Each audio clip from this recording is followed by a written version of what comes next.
Uncensored, unfiltered, unhinged. It's the Karel Cast. Listen daily on your favorite streaming service. It is the Karel Cast. I am Karel. Happy New Year's Eve. So very glad you are joining me. Now, as you all know, it's the last day of 2024, 2025. It's already 2025 in Australia and places like that. It's just around the corner for us. And I hope we're going to try to make it a good one. I've been so grateful for you in 2024. I love you so very much. I've done 185 shows for you this year.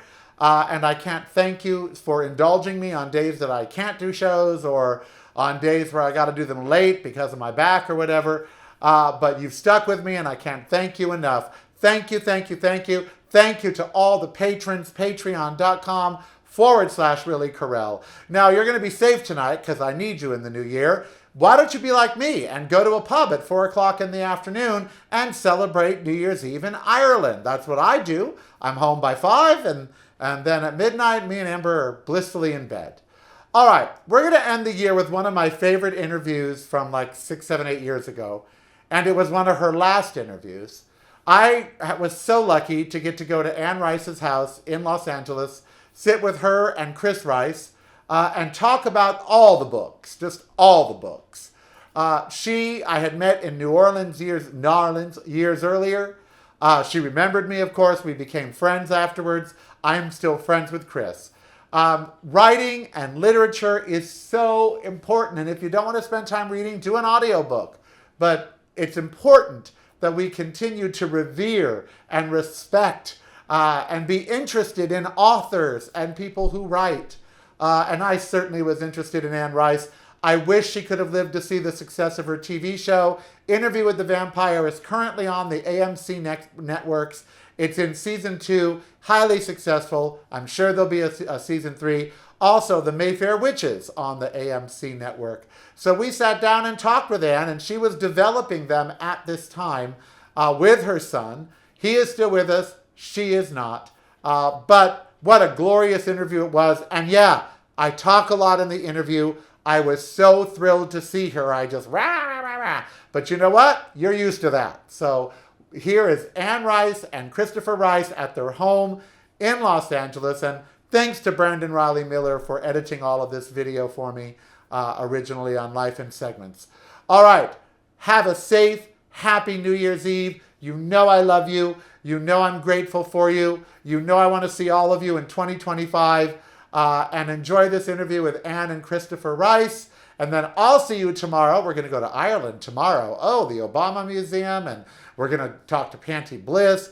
Oh, there's so many people this week on these best ofs. I'm just so excited. So here we go with Anne and Christopher Rice. We'll see you tomorrow. Comment down below, like and subscribe to the videos. And of course, become a patron at patreon.com/reallykarel.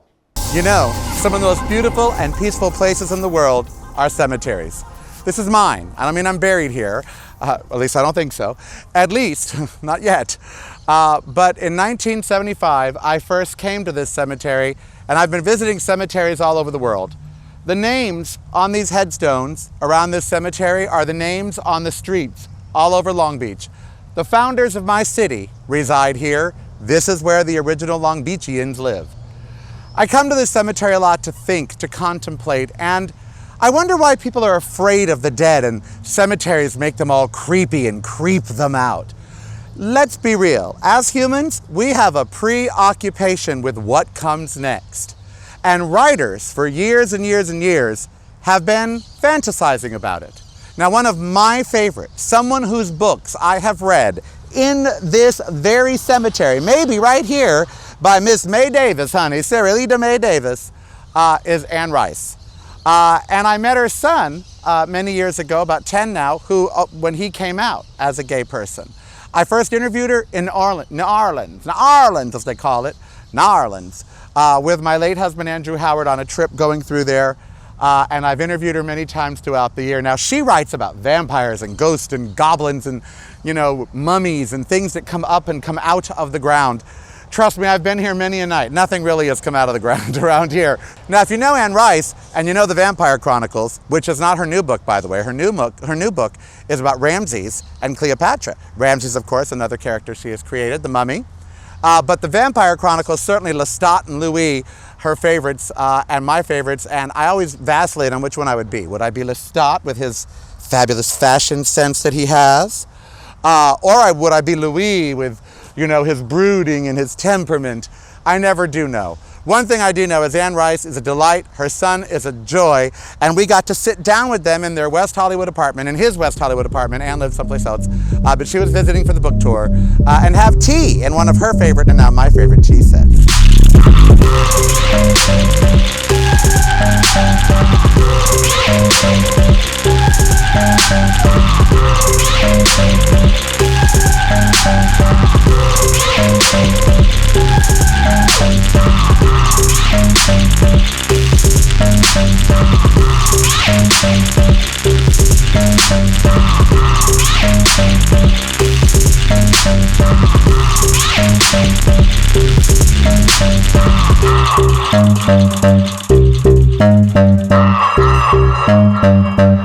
In the year 2001, so this would be 16, 17 years ago, we were on the 10 freeway, my late husband and I, on our way to KFI Radio. And I said, do you know this freeway touches so many cities and states across the country? It goes from the Santa Monica Pier to Jacksonville, Florida. Wouldn't it be great to broadcast all across the way, never going more than 10 miles north or south of it?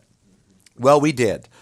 And what an adventure. Brandon and I are making a documentary out of that. We're going to do the trip again. But when we got to New Orleans, we opened up the phone book because I had heard that Anne Rice, my favorite author's phone number, was in the phone book. And I thought, no, this just cannot be true. It was true. And there were phone books, actually. There were in the Google or whatever. There were the white pages. Yeah. I opened it up. A wonderful person answered the phone. I said, I am a radio host. I am from Los Angeles. I have a major show that I'm traveling with. I would love to interview Miss Rice. The next day, the very next day, we arrive at her door, me carrying the only store-bought version of Queen of the Damned that I could get, which was a paperback. And you answer, Lestat, Louis, and Claudia dolls are right by the front door. I'll never forget it. We go in and do the interview. You were upstairs. You were 19 years old. Who knows what I was sleeping And I don't want to know what you were doing up there. No. Out until 4 and in the all morning. this artwork around us is by your late husband, Stan. He was there painting. You gave us a grand tour. You showed us where Lasher was born, and you just all this wonderful stuff. And I just never forgot the generosity of spirit and sharing of the time, and meeting Anne Rice, which was pretty freaking cool. So it's even more cool now to be sitting in her son's apartment in West Hollywood. Her openly gay son, by the way, which I think is pretty cool. Very open. Score one for our Yeah. side. Open. He's open. The As in recruitment always effort works. Yes. I was successfully recruited. Yes. Yes, we got the toaster oven. So it's a really great thing. It's sort of like a coming full circle, for me at least, in terms of interviews. I'm here because they have a new book that's out, and I really want to talk about that, so much so that I dressed for it. And I also want to talk about just life as the Rices these days. First of all, thank you all, and thank you for inviting me up to the house. It's very nice. They did a 6-hour Gab Fest yesterday, and we're the last thing they're doing, and we thank them for that. You know, I sent you the itinerary that we're going to talk about, but I want to jump around because I do want to start with the new book. On the way up here, I had a friend of mine try to Google how many mother-son writing teams there are. It was very hard to find a lot of resources on that. There's not a lot of mother-son or father-son. Stephen King just did one. With his son. With his son, yeah. Owen, yeah. With Owen. But there's not a lot of collaborations with family. So you two are sort of unique in that. And I wanted to ask, because a lot of celebrity kids try to either run from their parents or run from their parents' job. You know, I don't want to be and yet you have not only embraced your mom in a really great way, because you two remind me of me and my mom before she passed. We were inseparable. But you've also now written with her. Yeah. Who asked who to collaborate? How did that, did you ask him, or did he say to you this would be a good idea? How did that happen? I asked him. You asked him. I don't think Christopher would have ever come to me and said, can I collaborate with you on one of your series? Even if he wanted to? No, he wouldn't have done that. But Why wouldn't I you have asked done him. Oh, I don't know. It's kind of presumptuous, and I think it's Propriety, well. Yeah, it's a little presumptuous. I think also what we were looking at too is that my books are very different from hers. Yeah. So if it was going to be a combination, it needed to be the right formula for the right project. And this book, really to answer the question of how we came to collaborate, working together on various Hollywood projects, specifically adaptations of her books, is how this became to seem less like an extraordinary or out of the pale thing to do. It's sort of like and it's the Vampire Chronicles. Are we allowed to say that? Yeah, absolutely. It's the Vampire Chronicles. They're being made for television finally. Right. I hope that you'll be happy with them. I had interviewed you right after. She's an executive producer, Okay, so she great. better be Yes, happy. yes. Yeah, absolutely. I'm an executive producer. Chris is an executive producer, and he's writing the scripts. Yeah. So we are collaborating on that insofar as I read the scripts. You've trusted your other children to your child. I Yeah, have. absolutely. I But I have. mean, even Yeah. before that, we were working on a movie version that didn't work out. Thank God, because it wasn't ultimately what we wanted to do with the project. But Right. we were working to make it the best Anne Rice adaptation that it could be. So it paved the way for us to work together on a book, because I Yeah. think the stakes are higher for Hollywood adaptations in collaboration, because there's so many other people you have to collaborate with. Right. Whereas with a book, it's the editor, really. And talk about high stakes. In reading about this new book coming out, the fans were clamoring. They wanted more of Ramses. And 89, I believe, is when I read that book, or was it? It was 89. 89, yeah. 89 when I read that. I still don't understand the whole beef with Cleopatra. We'll get into that. But if you read the sequel, yeah, you'll- right. you'll I got to understand, get to the sequel. Get my Yeah. hands on that sequel. What took? Was it just life, or was it not his time? A number of things happened. I mean, there was a lot of commotion at that time. My father died at that time, right at the time when Ramses was on the bestseller list. And I was working on the Vampire Chronicles. The Queen of the Damned was my first New York Times #1 bestseller, and that changed our lives. Just really. Queen of the Damned was the first one of the Chronicles to be #1 bestseller. It was. It was. And that was an amazing experience. It's an amazing book. And within a few years, the movie was made. Interview with the Vampire. And that 93 or made 94. that. I always have to take some time out after a movie. I have to absorb that. So all of those different things happened. James Cameron had bought the rights, really, through a studio, to the first Ramses book, and he was going to make a movie out of it. We'd talked on the phone. I'd met him. He's a charming guy. But then he made the Titanic, and the Titanic was a huge success, and it just wasn't in the cards to come back to this project. So all of those things kind of... It's all very... Yeah. For us, because we're here, this is typical Hollywood. This is how projects get shuffled and then get made. Sure. Took Streisand 30 years to make Yentl, to have things fall into place to where she could actually get to it. That's really it. I mean, I was free to write it at any Right. time. I always keep the literary rights on anything, but all that was going on in my mind. And then I reread the book, and I found I wanted to do something new, so I did the Wolf Gift books. Right. But I thought maybe if I invite Christopher in on this and he wants to do it, maybe he'll have fresh ideas about this, and he'll certainly bring fresh energy, and we can do something with it. When she called and said, let's do this with The Mummy, with that particular book, with Ramses, what did you think? I thought it was very exciting, but I thought it was a tremendous responsibility, because the book does I'd be have scared such to devoted death. fans. It does. Yeah. And it's like nobody wanted me to muscle in and make 50% of it a Christopher Rice novel, because up until that point, Christopher Rice novels had been mostly contemporary, gritty crime thrillers with a lot of gay characters and some political themes in them, but nothing historical, nothing period, unless you're counting one flashback scene to the 60s, historical, so there was nothing like invoking Edwardian atmosphere and detail and all that sort of stuff. And fans get But very possessive. those are all reasons why I wouldn't do it alone. To do it in collaboration with Mom, that makes sense. As a writer, I'm curious how it worked, and then we'll move on from it, but I really am curious, because I used to co-write with a writer, but really what I did is I wrote it, and then I gave it to her, and she added some flavor, and then I changed it a little bit more, and then we turned it in. But that was our process. That's how we did it.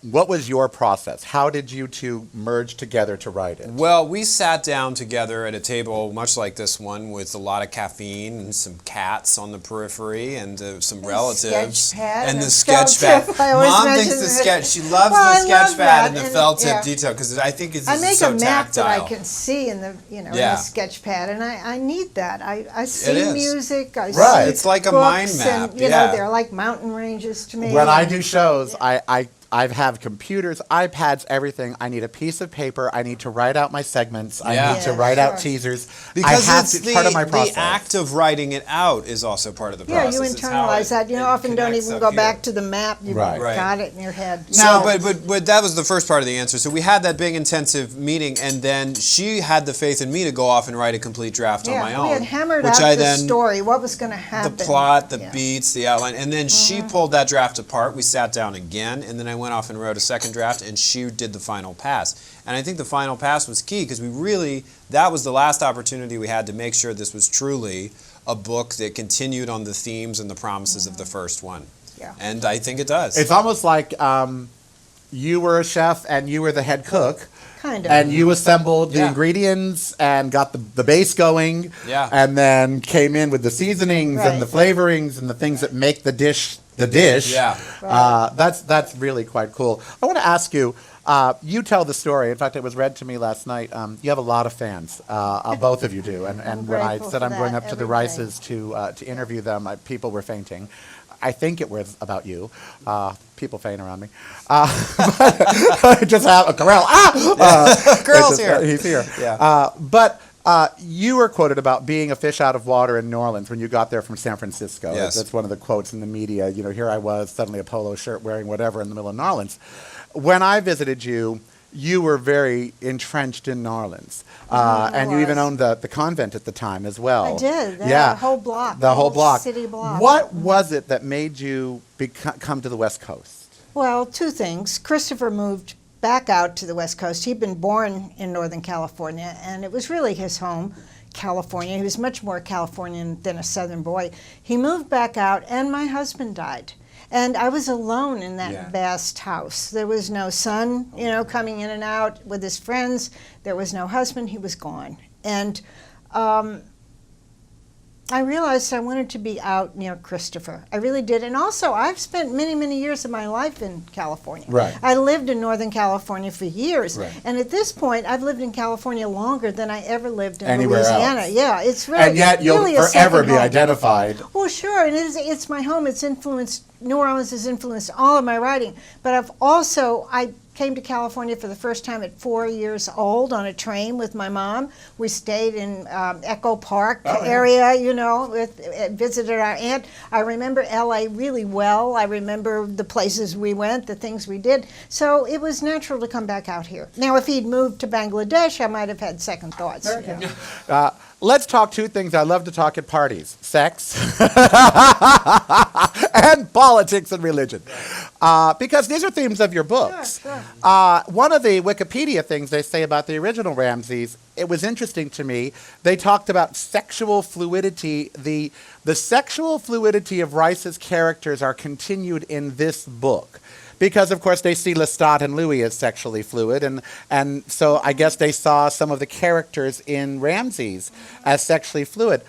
Sexual fluidity is a big topic nowadays, and non-binary gender and all this kind of stuff. Yes. You have written your characters, even characters back in the day, I don't want to say it's sexually ambiguous, but they sort of follow their hearts and their passions, and if they're wherever their passions lead. Right. So how do your characters fit into this sexual fluidity conversation that's going on? I have real trouble remembering that I have a gender. I have never felt comfortable being talked about as a woman or identified as a female. I just... Me neither. But it happens. Yeah. But Miss your beard. I'm Croatia. But it's something I've never been comfortable with. And when I started to write, I didn't even think about it. I didn't even think about gay overtones to Louis and Lestat. I simply wrote about them in the way that seemed natural to me. And I remember a brilliant man, Richard Silbert, who was the head of Paramount at that time, briefly the head of Paramount. He was actually a famous working on the crafted movies. He was a set designer, a brilliant set designer. But anyway, he said to me, it's polymorphous sexuality. They love Claudia, they love everybody whom they drink blood from and so forth. It's polymorphous sexuality. And I guess it was just completely natural to me. Which it comes across in the writing. It doesn't come across as contrived. It comes as the characters would do this. It just seems like the characters. Let's talk religion. You had a small falling out with the Catholics. At least it was written about. Yeah. And nowadays, where are you with your faith, I don't want to say your faith, but with your spirituality versus, we could all bash the Catholic Church. I always tell people big child rape ring, I don't really pay attention to it. And I don't. I think anyone that's a member of it is a member of the largest child rape ring in the world. And I'm very vocal about that. I'm sorry if it offends anybody, but to me, that's just what it is. I can understand. And yet my mom was a devout that Catholic, point and of I view. buried her in the church, and I was respectful to the Yeah. church and everything because that's what you do, But where are you now with that in that evolutionary process? Well, to sum it up briefly, I went back to the church in 1998. I experienced a great desire to go back to God, to go back to the banquet table, to go back to the church that believed in the real presence on the altar and in communion. And for 12 long years, I lived as a Catholic, studied as a Catholic, went to church every Sunday, lived and breathed as a Catholic. And what the intense study of the Bible led me to was a total collapse of faith. In my view, the Bible simply does not support the Christian belief system, Yeah. whether it's Catholic or Protestant or Episcopal or whatever. The idea of the need for a Savior is simply not supported by the Bible. Right. It's not in the Old Testament. It really isn't in the New Testament either. Right. And I felt very uncomfortable. And then as the Catholic Church got a very high profile against gays, behaving very badly about the revelations of child abuse, and really, in a sense, it had a very bad public profile that Yeah. I couldn't exist with, and I frankly felt that way about all of it, the whole system. So Yeah. I quit Christianity publicly. I said, I'm in bed with the devil, and I'm getting out. I'm an atheist, but I'm not. I know there's wonder and marvel out there. I just don't even worry about it because I figure I'll get to it when I get to it. And if you live a good life as a good person, then that's all you can do. So that's not what Christianity really teaches. They Right, yeah. At this point, they are They're very really- vengeful. No, they're down to the idea that faith in Jesus is what saves, and that basically living a good life isn't the point. Well, see, for me, it is the point. Right. And I have a lot of feelings about how that theological idea permeates and poisons a great deal of their positions and theologies. And a lot of people who, of course, are good Christians and well-behaved Right. people don't know that. They don't go that far with the theology. That's fine for them. When I went back, I thought theology didn't matter. God knew, I don't have to know. When I quit, I felt it mattered very much. I think it does That matter was it. very much, actually. How fun was it to write Cleopatra? Oh, it was a lot of fun. Come on. Well, here's what's interesting It's about Cleopatra. that. Well, it's interesting because when we sat down to have our first creative meeting about the book, I was insistent. The first book ends with a big cliffhanger. Yes. We know that Cleopatra was... She survived. I'm sorry, spoiler alert for the Spoiler first alert book. for the she book. survives the horrible inferno that no one could survive. Right, and Except she Except her, is... except an immortal. Drunk the elect. But the hallmark of her character in that book and in the sequel is that she was brought back from death against her will and without her consent. And thousands of years before, when Ramses was her immortal counselor and offered her the elixir, She said no. She said no. Yeah. I want to die as a queen. So she's not As we all happy. do. Right, as we all do. And she's not happy to have been brought back from death against her will. So the question of whether or not she's actually even really Cleopatra, if the soul of the real Cleopatra exists in her form, her physical form, that hangs over the first book very much, and it hangs over this book. But I went into that first meeting insisting that she was going to be the monster of this book, that she was going to be a pure villainess. Well, Ramses does seem to be a likable guy, Yeah. mummy, a dead person. Well, A Mom, wonderful mummy. he does seem to be a wonderful mummy. and Mom was insistent, said, look, there's complexity to this character, there's richness to this character that you're going to miss if we take this approach. But she said, I'll let you try it. And I went off in that first draft and I tried it, and I was wrong. I was dead wrong. She was right. And I started writing what it needed to be right away.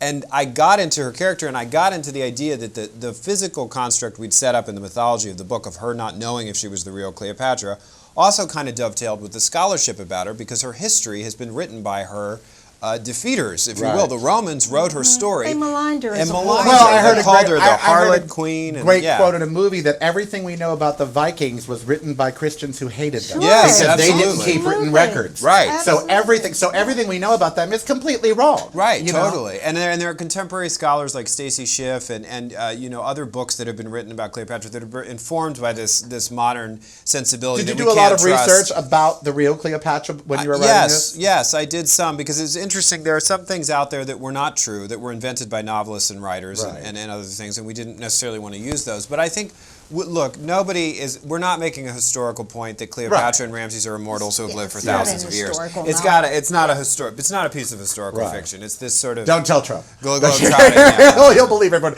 Yeah. You know, it's funny because I think about your villains, and they're never really villains. Oh, no, I don't really do. They have... villains. They have... I just don't. I mean, even Akasha, when she's on her killing spree, she, in her mind, has a logic for what she's doing and why she's doing it. And you know, Marius, all of them, when they go do some of them do some pretty terrible things, but when they do them, a lot of times it's not maleficent, it's not evil. They're seeing it as something that must be done. Yeah, I think that's good writing. Yeah, I don't think any villain thinks they're the villain. Right, so Cleopatra, I would think, you know, in this new book, she wakes up pissed. She almost gets burned. Now she's really pissed. Now she's really pissed. And Ramses better beware. Yeah. But let me say something about Christopher's relationship with Cleopatra. I think Chris has described it eloquently, but what I saw when I was reading that draft was that he had fallen in love with that character. Well, you have to, and the writing, all the prose surrounding Cleopatra really was perfect. Do you fall in love with a character when you're writing? Oh, yeah, all the time. All of them, or just one or two? More in love with some, less in love Who with do you others. more love? Oh, I love the Vampire Lestat with my whole soul. You like him because he's a terrible infant. You love him. You love that about him. No, I love him because he's really what I would like to be. Louis is who I would like to be. I was Louis. Or Marius. Okay, Louis is a little whiny, but Marius, you know, with the, I'd like to be Armand, but who doesn't want to be 16 in Greece? You know what I mean? But Marius has a ruthless side. Oh, yeah, but he had to. He was the keeper of those who must not be named, he thinks nothing of burning to a cinder somebody. I thought about being one of the redheaded twins, but just because they were redheaded twins, and that would be fun. I can't wait for everything you're working on. I am your client, both of you. I am your consumer. I will be in front of the Vampire Chronicles weekly. I will be there. I can't wait to get a hold of the new book and read it. I've read all the others. I just finished Atlantis. I was a little slow on Atlantis. I like, but I got to it. And I read the original back in '89, so I've already read the first book of this sequence. So I cannot wait to get to it. The Vampire Chronicles had a long life. Is still living. Right. They are immortal. Yes, they are. Is Ramsay on the track now to become another immortal? Another immortal series? series? Like 4, 5, 6, 7 books? Oh, yeah, I think that could happen. I think that, when I reach the point that I can't write them any longer, I think Christopher could write the Ramses books and continue them if he wants to do it. Do you know if my mother were a famous writer and she just said I could pass the mantle to my son, I would be jumping up and down and screaming. She said it a while ago, so I jumped up and down then, we want to do the third book. We've got a plot. We want to take it right into the war, and we want to use the war responsibly, which I think you should do in a fantasy novel. What does it mean for immortals to have to look at war and see all that death and not be able to really do anything? And have to see a whole civilization and have it see it destroying repeat. Because itself. one thing I've learned, I'm only 55, but I have learned now that I've been in entertainment and talk radio and everything. I basically do the same show now I did 25 years ago. It's the same topics. It's just different people. It's just, that the headlines change, but they don't. Right. Yeah. And so if you were an immortal, you would know that. You would know that there's cycles of human nature, and you would know which one they're in their war cycle now. Then they'll come their peace, and then their renaissance. Then they'll destroy everything. Then they'll, and you would know that. And I wonder if you would get weary of viewing them. Do you think before I let you both go, now you've written Immortals too, do they pity us? Do they envy us? The longer they're immortal, the more they fall in love with us. The longer you're with someone, the more you can see their beauty. I think that's what I got out of the Vampire Chronicles. Yeah, eventually. They appreciate us. Yeah. They appreciate us and they respect us. How many times have either of you been asked, would you become immortal? Many, many times, countless times. Of course I would. Anything. Well, I wouldn't say anything, but... I'm determined I'm going to be a downloaded intelligence, that they'll download me to a computer and to like the San Junipero on Netflix. They'll upload me to the cloud, and I'm hoping it's a Mac and not a PC so I don't crash. That's what I'm hoping. Yeah. We're going to continue. I could talk for an hour and a half to these two. I've loved talking to Anne over the years, that she's come on my show. Like I counted last night, she's been on my show 12 times, every time around a book. or something that was going on, and it's always a delight and a joy to speak with her. Chris has become a friend. We're both local. His Instagram's hysterical. You're so supportive of authors. No, he. I know you know this, but you really are. And you show up at the book events, and you both treat books like they're still golden little marvels. And the respect for the written word and the respect for other, you both promote other novelists and other people that you are excited about. Right. That's important today when the arts are very frowned upon, and reading more than 128 characters is not really what people do. So I know they're going to enjoy the book. We're all going to enjoy the movies.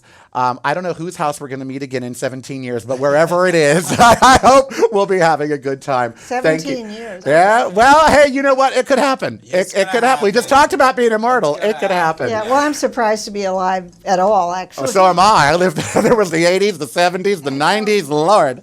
I'm glad you are, and I'm glad you're still writing, and I'm glad you're writing with your son, Chris. It's an exciting collaboration. Thank you. It's very exciting for I am us. Karel. I'm going to continue to be the luckiest guy in Los Angeles today as I sit having coffee, well, I'm having tea, with two of the most prolific and important writers in America today. And that's not an overstatement just because I'm here with them. Look it up. They are.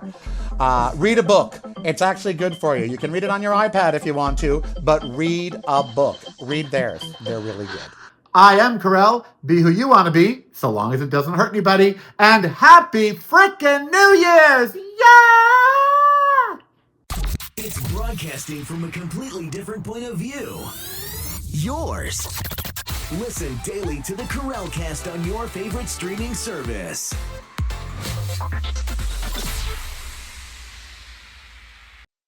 It's broadcasting from a completely different point of view.